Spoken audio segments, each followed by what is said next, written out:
So welcome to part 2 of the introduction to the wonderful world of endocrinology. So in this session, we're going to move forward and I'll discuss to you the clinical evaluation of patients who are suspected to have endocrine disorders.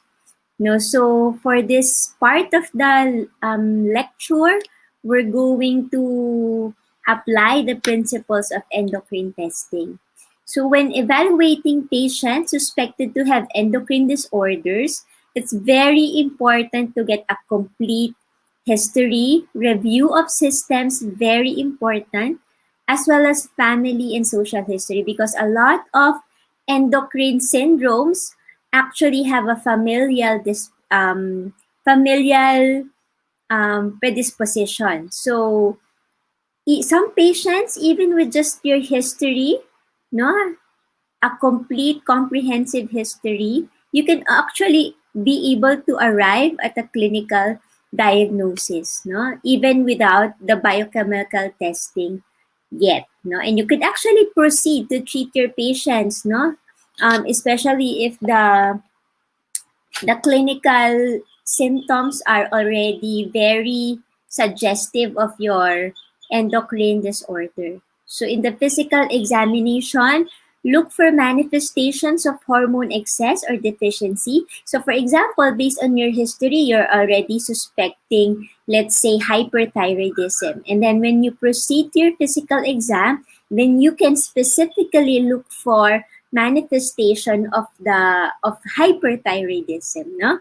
So that's an example. And then and the two endocrine glands that you can directly examine are your thyroid, no, and your gonads, no. So for the females, if it's indicated, you can actually do an internal examination of the ovaries, or for the males, no, it's very easy to palpate the patient's testes, no, and actually measure its size and consistency.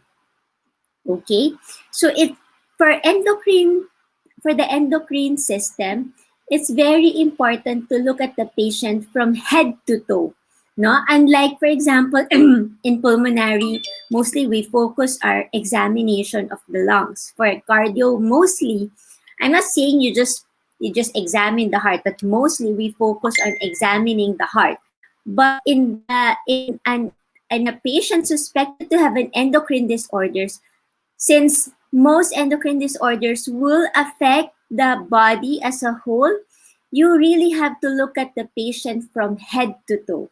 And that's where your review of systems in the history part is very important, because sometimes some patients don't volunteer the information to you, but when you do a very good review of systems, you'll be able to pick up a lot of things. So, and when you proceed to go to your physical examination, it's very important to examine the patient from head to toe, not just, let's say, the thyroid, if it's a suspected thyroid disease, because thyroid disease can have a lot of manifestations elsewhere in the body, because it's a systemic, it has a lot of systemic effects, no? So for example, in this patient with an endogenous Cushing syndrome, the manifestations would really be from head to toe, no? So let's say you have a facial plethora, a moon face, a buffalo hump, thin skin. You can have easy bruisability. You can have, of course, your red to violaceous abdominal striae that can extend to your thighs, to your buttocks. You can have muscle wasting and thin muscles, thin arms and legs, no? Poor wound healing, and many other, even abdominal obesity, centripetal obesity is also a manifestation of Cushing syndrome. So you can see that the effects of the hypersecretion or your hypercortisolism will manifest from head to toe. Okay, so aside from the history and physical examination, it's also important to to for you guys to know how to do hormone measurements, no? So that you will have laboratory results that will support your diagnosis, no? And very crucial to hormonal measurements are your immunoassays. So it could be radioimmunoassay, enzyme-linked immunosorbent assay, enzyme chemiluminescence immunoassay, or your ECLIA. So these immunoassays are one of the most important diagnostic tools in endocrinology because, you know, hormones occur in very, very, very, very minute amounts in the body. Sometimes they can be as low as nanomoles or picograms, no? So it's sometimes not easily detectable by your usual biochemical testing. That's why they invented immunoassays. And the first immunoassay that was discovered was that was developed was the radioimmunoassay that uses radioisotopes. And the the developer, the scientist who developed radioimmunoassays actually receive a Nobel Peace Prize because it really revolutionized laboratory testing, and um, it has really contributed a lot to the development or to the advancement of endocrinology, no? Because immunoassays allow sensitive, specific, and quantitative determination of steady state and even dynamic changes in hormone concentrations. And this immunoassays uses antibodies to detect specific hormones. No? So I'm not going to go in detail on how immunoassays work, but it's very, very central to diagnostic testing in endocrinology. So aside from immunoassays, some ways on how to specimens that we can collect when testing for endocrine disorders would include your plasma or serum. Sometimes we'd need 24-hour urine collection so that you know if there's an excess of secretion. Some hormones will be excreted in the urine and can be measured using your immunoassays. And an example of which is a 24-hour urinary free cortisol, your 24-hour urine metanephrines, because most of the hormones or some of the hormones are excreted in the urine. So if there is an excess in the body, you will detect an excess also in the excretion in the urine, and it will be measured in a 24-hour urine collection. So some hormone measurements cannot be taken just at face value because the value of quantitative hormone measurements usually lies in their correct interpretation in a clinical context. No?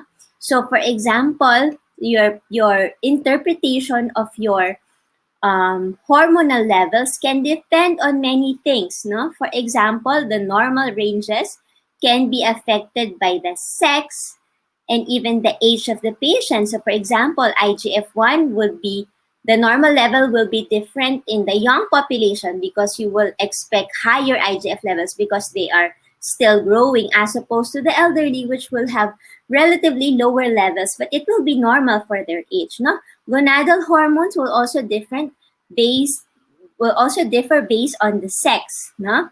So as to be expected. No? So for example, the testosterone levels of males, of course, will be different from the testosterone levels of females.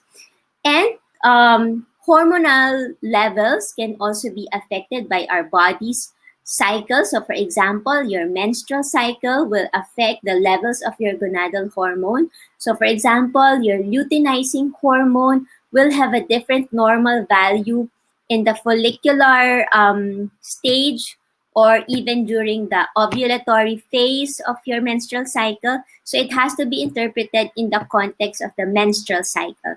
Some hormonal levels, the normal values, the normative values can also be population specific.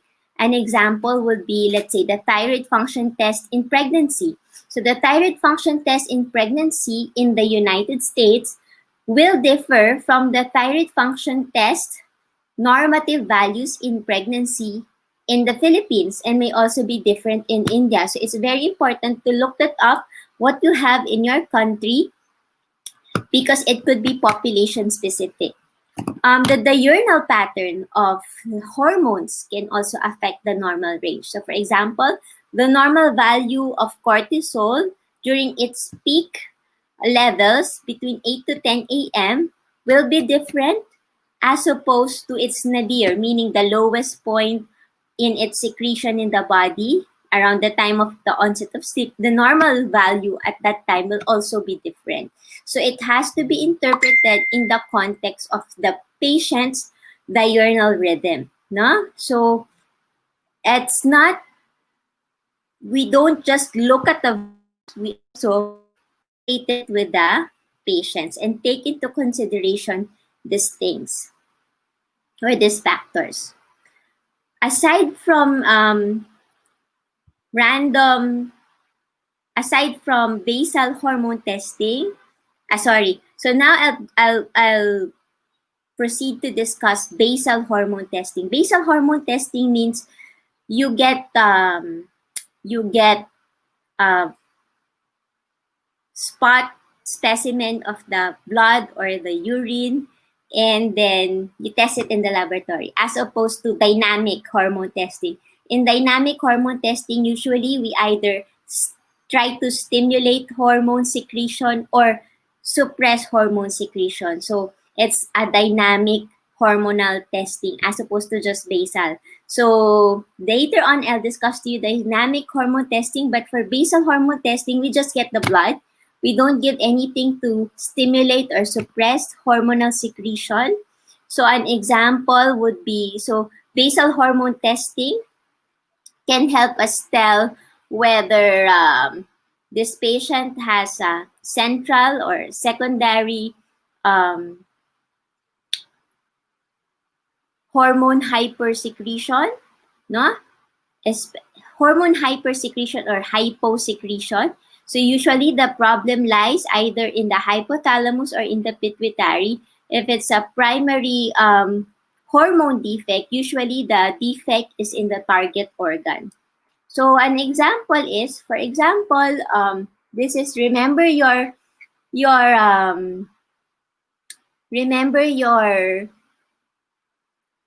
hypothalamic pituitary end organ axis. In, if you remember endocrine physiology, back when you were first year. So you have your hypothalamus, and then your hypothalamus will release hormone releasing factors that will stimulate your pituitary gland to release trophic hormones that will stimulate now your end organs, such as your adrenal glands, your thyroids, or your gonads, your testes or your ovaries. And these end organs, the target organs, will now secrete its hormones, its respective hormones, and their respective hormones will now be detected or produce negative feedback inhibition to your pituitary and your hypothalamus. So if there is already an excessive levels of, let's say, your thyroid hormones, the excessive level of your thyroid hormones will be detected by your pituitary and your hypothalamus, and this will result in the suppression of the secretion of your thyroid stimulating hormone. So essentially, the thyroid will tell the pituitary, okay, I'm already producing too much hormone. I don't need excess thyroid stimulating hormones anymore to stimulate me. So please stop producing thyroid stimulating hormone.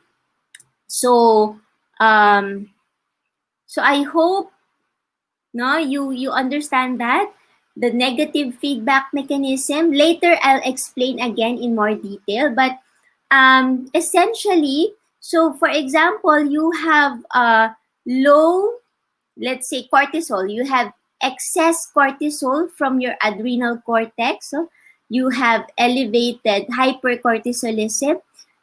The elevated cortisol will now tell your pituitary that, hey, I'm already overproducing hormones, so please stop. So please stop sending me luteinizing hormone. Stop sending me ACTH to stimulate me, no, the adrenal gland, so that I don't need to produce any more because we are already in excess, so that the levels of the cortisol will now go back to normal. So I hope you understood that. So that if, because that concept will be important when you interpret basal hormone testing. So remember again, so that you will understand. So for example, I don't know if you can see my mouse, but if you do not see my mouse,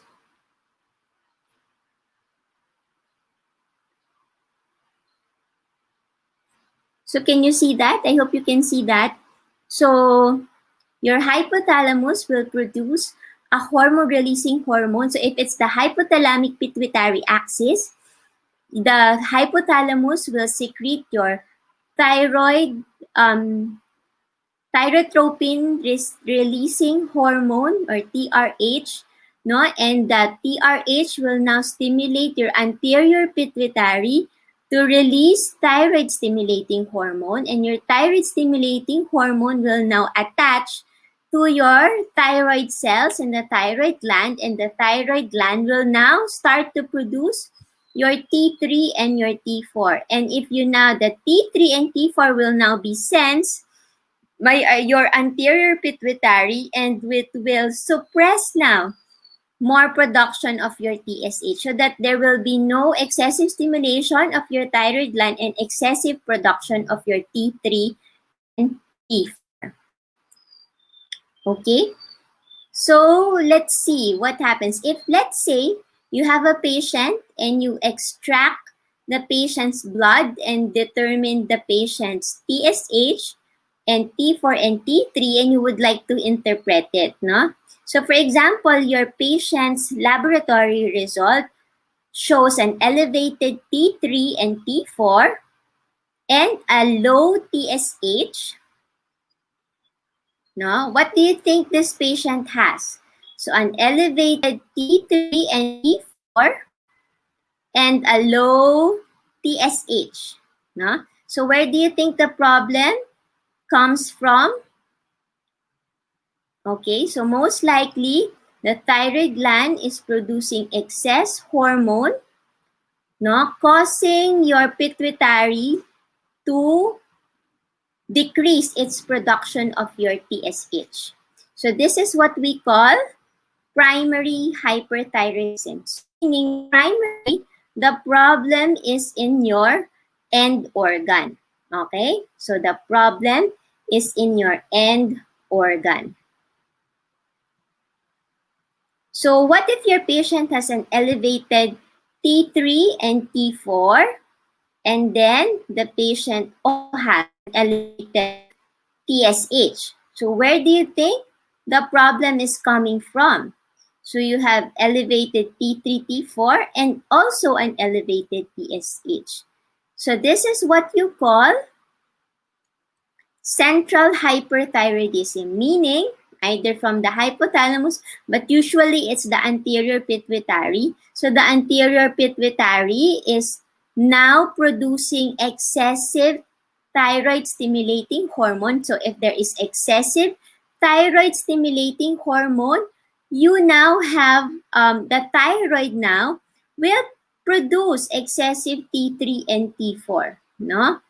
But the patient that the T3 and T4 cannot suppress the anterior pituitary from producing TSH, because usually there is a pituitary adenoma or a pituitary small mass that produces excessive TSH, stimulating the thyroid some more. So the thyroid function test picture of the patient will be an elevated TSH and an elevated T4, T3. So just as a reminder, if you have an elevated T4, T3 and you have a suppressed TSH, it means that it is the thyroid gland that's producing the excessive hormone.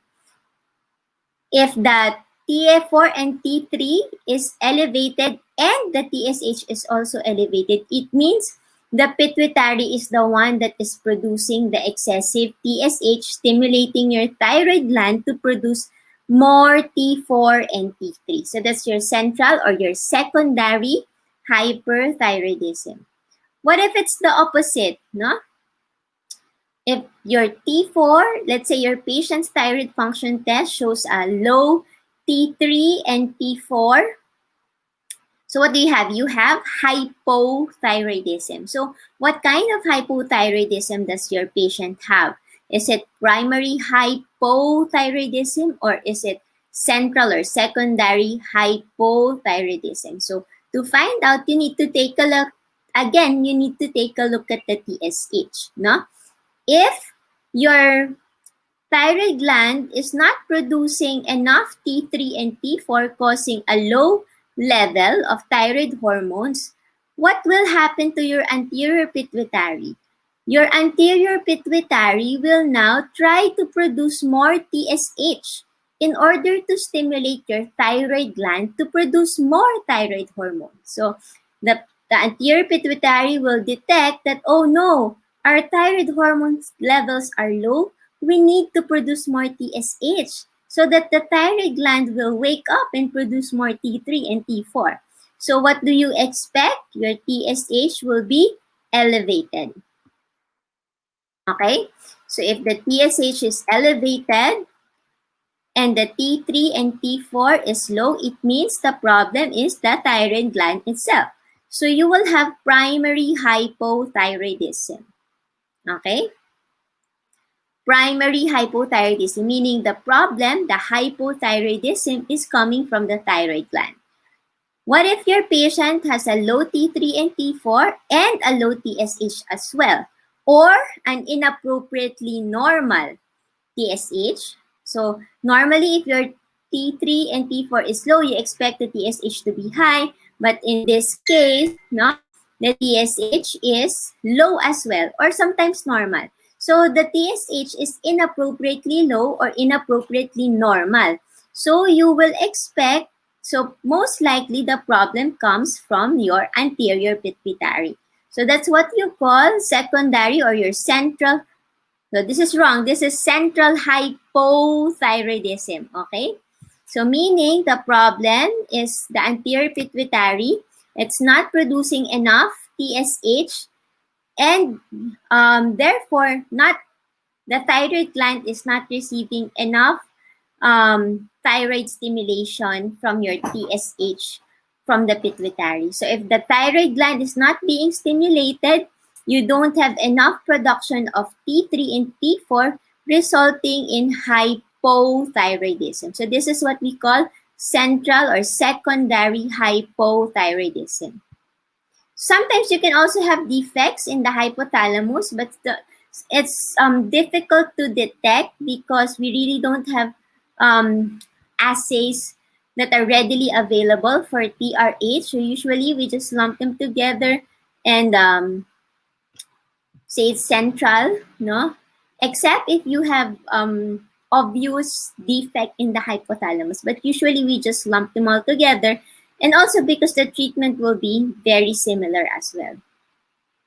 So I mentioned to you earlier about dynamic testing. So dynamic testing will involve either suppression or stimulation of your glands in order to either increase production of your hormone or suppress hormone production. So for example, if you have a patient suspected to have endocrine hyperfunction, so let's say your patient has symptoms of hormone excess, let's say Cushing syndrome.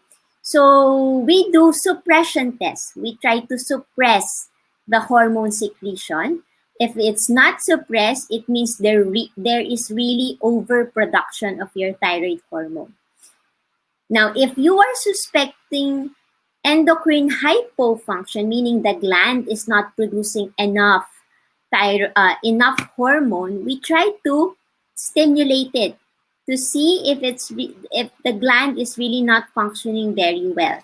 So if we stimulate it and it's not still not producing enough hormone, then it means that the gland really has a problem, okay? Or that gland is the source of the hormone deficiency.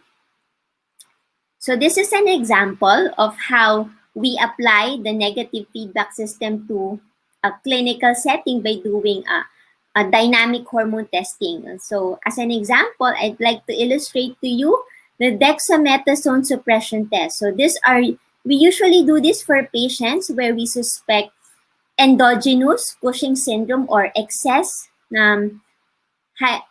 cortisol production, not from exogenous sources, no? So endogenous Cushing syndrome. So for example, you have, so in dexamethasone suppression test, what we do is we give the patient dexamethasone 1 milligram given at 11 p.m. the night before the test, no? So the dexamethasone is an exogenous glucocorticoid that acts like your cortisol, and the exogenous glucocorticoid, your dexamethasone, will now provide negative feedback to your pituitary and even your hypothalamus. So what will happen is the dexamethasone will suppress the pituitary and result in lower ACTH, and the low ACTH will now result in low levels of endogenous cortisol levels, no? So again, your dexamethasone is given 1 milligram the night before the test, and the dexamethasone acting as an exogenous or external glucocorticoid, and that glucocorticoid will now suppress the pituitary from producing ACTH. So you will have low suppressed ACTH, and the low ACTH level will result in low cortisol levels. And then we take the serum cortisol at 8 a.m. on the day of the test. Supposedly, between 8 to 10 a.m., it will be the peak level of your cortisol according to the cortisol's diurnal rhythm. However, if the cortisol is suppressed, no, to less than 50 nanomoles per liter, it means that the axis, no, the hypothalamic pituitary adrenal axis is intact, no, because your dexamethasone is able to suppress the axis. But if the cortisol is not suppressed, meaning despite suppression from your dexamethasone of your hypothalamic pituitary axis, there is still excessive cortisol hormone, no? The cortisol is not suppressed. We suspect now endogenous hypercortisolism because the axis was not suppressed, no? Again, if the cortisol remains to be inappropriately normal or excessive, it means that something else inside the body is producing excess hormone because it is not suppressed. So even if we suppress the ACTH, we try to suppress the ACTH, the cortisol levels remain normal or elevated, it means that it was not suppressed by your dexamethasone. So we suspect endogenous hypercortisolism. So what about if we're suspecting insufficiency, no, or deficiency of hormones? So for example, in a patient, we suspect to have an adrenal insufficiency. What we do is we try to stimulate the adrenal glands, no? So what we do is we do an ACTH stimulation test. So what we do in an ACTH stimulation test, we get a baseline serum cortisol, and then we inject the patient with 250 microgram of cosintropine. So cosintropine is a synthetic ACTH, no? So it's an external source of ACTH, synthetic form. So, and then we we get the serum cortisol again after 30 minutes and after 60 minutes from injection. So what do we expect if the axis is intact, the adrenal glands is working well, supposedly your adrenal glands will increase its production of cortisol because there is an injection of your ACTH that will supposedly stimulate your adrenal gland to secrete more cortisol. So normally, the normal result will be a rise in cortisol level to greater than 80 microgram per deciliter within 60 minutes, meaning your cortisol is stimulated, meaning your gland is working well. No? So your gland was stimulated enough to produce the hormone that you expect, which is cortisol. However, if the rise in cortisol is less than 18, it means that your adrenal glands is not working very well. Probably it has its own problem, no? It could be from many things like TB adrenalitis or an invasive tumor or something that causes it to not produce enough cortisol despite stimulation from your ACTH. No?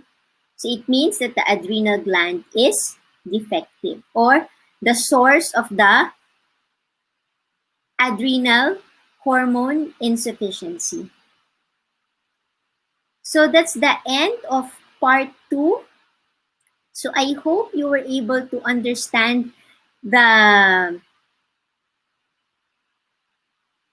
negative feedback mechanism of the hypothalamic pituitary end organ axis, as well as how it can be applied to hormonal testing. Okay?